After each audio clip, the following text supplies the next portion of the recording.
তব কথামৃতং তপ্ত জীবনং কবিভিড়িতং কলমশাপহম শ্রবণমঙ্গলম শ্রীমদাততং ভুবি গৃহন্তি যে ভুরিদাচনা। নমস্কার, অমৃতবাণী চ্যানেলে আপনাদের সকলকে স্বাগত। শ্রী শ্রী ঠাকুর, মা ও স্বামীজির রাতুল চরণে শতকোটি প্রণাম জানিয়ে শুরু করছি আমাদের আজকের পাঠ। 1885 অক্টোবর, শ্যামপুকুর বাটিতে নরেন্দ্র, ডাক্তার সরকার প্রভৃতি ভক্ত সঙ্গে। চতুর্দশ পরিচ্ছেদ। ডাক্তার সরকার ও সর্বধর্ম পরীক্ষা, কম্প্যারেটিভ রিলিজিয়ন।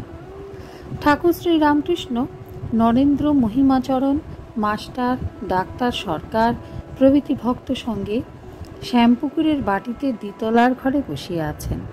বেলা প্রায় 1টা। 24শে অক্টোবর 1885, 9ই কার্তিক, শনিবার, কৃষ্ণা প্রতিপদ। শ্রীরামকৃষ্ণ: তোমার এই চিকিৎসা বেশ। অর্থাৎ ঠাকুর এখানে হোমিওপ্যাথিক চিকিৎসার কথা বলছেন। ডাক্তার: এতে রোগীর অবস্থা বইয়ের সঙ্গে মেলাতে হয়, যেমন ইংরেজি বাজনা, দেখে পড়া আর গাওয়া। গিরিশ ঘোষ কই? থাক থাক, কাল জেগেছে। শ্রীরামকৃষ্ণ: আচ্ছা, সিদ্ধির নেশার মতো ভাবাবস্থায় হয়, ওটা কি? ডাক্তার মাস্টারকে: নার্ভাস সেন্টার অ্যাকশন বন্ধ হয়, তাই অসাড়, একদিকে পা টলে, যত এনার্জিস ব্রেনের দিকে যায়।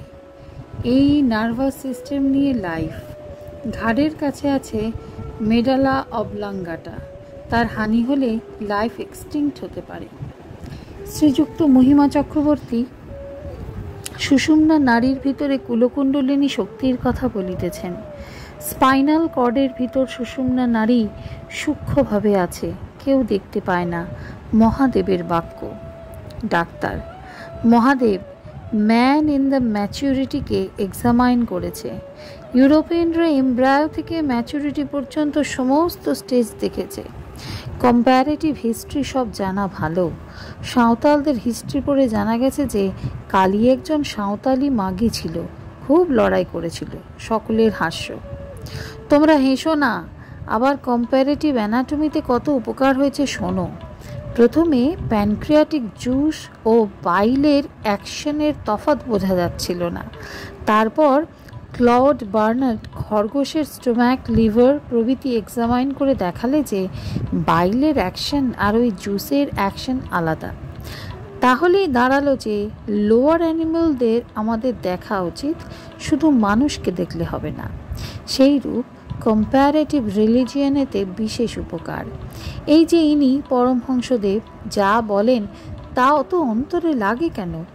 এর সব ধর্ম দেখা আছে, হিন্দু, মুসলমান, খ্রিস্টান, শাক্ত, বৈষ্ণব, এসব ইনি নিজে করে দেখেছেন।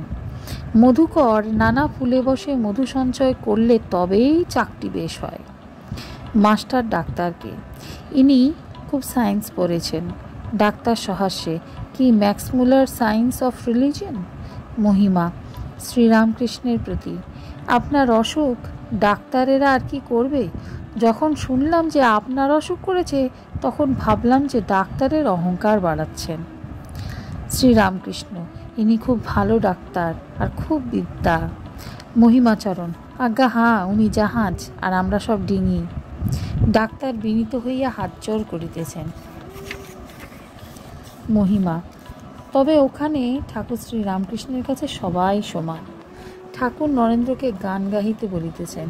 নরেন্দ্রর গান: তোমারই করিয়াছি জীবনের ধ্রুবতারা, অহংকারে মত্ত সদা অপার বাসনা, চমৎকার অপার জগৎ রচনা তোমার, শোভার আগার বিশ্ব সংসার। মহাসিংহাসনে বসি শুনিছ হে বিশ্বপিত, তোমারই রচিত ছন্দ মহান বিশ্বের গীত। মর্তের মৃত্তিকা হয়ে ক্ষুদ্র এই কণ্ঠ লয়ে, আমিও দুয়ারে তব হয়েছি হে উপনীত। কিছু নাহি চাহি দেব, কেবল দর্শন মাঙ্গি, তোমারে শোনাব গীতি, এসেছি তাহারি লাগি। গায়ে যথা রভি শশী, সেই সভা মাঝে বসি, একান্তে গাহিতে চায় এই ভকতে রচিত। ওহে রাজ রাজেশ্বর দেখা দাও, করুণা ভিখারি আমি করুণা কটাক্ষে চাও। চরণে উৎসর্গ দান করিতেছি এই প্রাণ, সংসার ও অনলকুণ্ডে ঝলসে গিয়াছে তাও। কলুষ কলঙ্ক তাহে অবারিত এই হৃদয়, মোহে মুগ্ধ মৃত পায় হয়ে আছি দয়াময়। মৃত সঞ্জীবনী মন্ত্রে শোধন করিয়ে লও, হরিরস মদিরা পিয়ে মম মানস মাতরে, লুটায় অবনীতল হরি হরি বলি কাঁদরে। শ্রীরামকৃষ্ণ। আর जो कुछ है सो तू ही है। ডাক্তার। আহা! গান সমাপ্ত হইল। ডাক্তার মুগ্ধপ্রায় হইয়াছেন। কিয়ৎক্ষণ পরে ডাক্তার অতি ভক্তিভাবে হাত জোর করিয়া ঠাকুরকে বলিতেছেন, তবে আজ যাই, আবার কাল আসব। শ্রীরামকৃষ্ণ। একটু থাকো না, গিরিশ ঘোষকে খবর দিয়েছে মহিমাকে দেখাইয়া। ইনি বিদ্বান, হরিনামে নাচেন, অহংকার নাই। কোন নগরে চলে গিয়েছিলেন? আমরা গিয়েছিলাম বলে। আবার স্বাধীন ধনবান, কারো চাকরি করতে হয় না। নরেন্দ্রকে দেখাইয়া। এ কেমন? ডাক্তার। খুব ভালো। শ্রীরামকৃষ্ণ। আর ইনি? ডাক্তার। আহা! মহিমাচরণ। হিন্দুদের দর্শন না পড়লে দর্শন পড়াই হয় না। সাংখ্যের চতুর্বিংশতি তত্ত্ব ইউরোপ জানে না, বুঝতেও পারে না। শ্রীরামকৃষ্ণ সহাস্যে। কি 3 পথ তুমি বলো? মহিমা। সৎপথ, জ্ঞানের পথ, চিৎপথ, যোগের, কর্মযোগ। তাই 4 আশ্রমের ক্রিয়া, কি কি কর্তব্য এর ভিতর আসছে। আনন্দ পথ, ভক্তি প্রেমের পথ। আপনাতে 3 পথেরই ব্যাপার। আপনি 3 পথেরই খপর বাতলে দেন। ঠাকুর হাসিতেছেন। আমি আর কি বলবো? জনক বক্তা, সুখদেব শ্রোতা। ডাক্তার বিদায় গ্রহণ করিলেন। আজকের পাঠ এ পর্যন্তই। নমস্কার। কথামৃতের সুধাধারার সাথে শ্রী শ্রী ঠাকুর, মা ও স্বামীজির অনুত্থানের জন্য চ্যানেলটি সাবস্ক্রাইব করুন।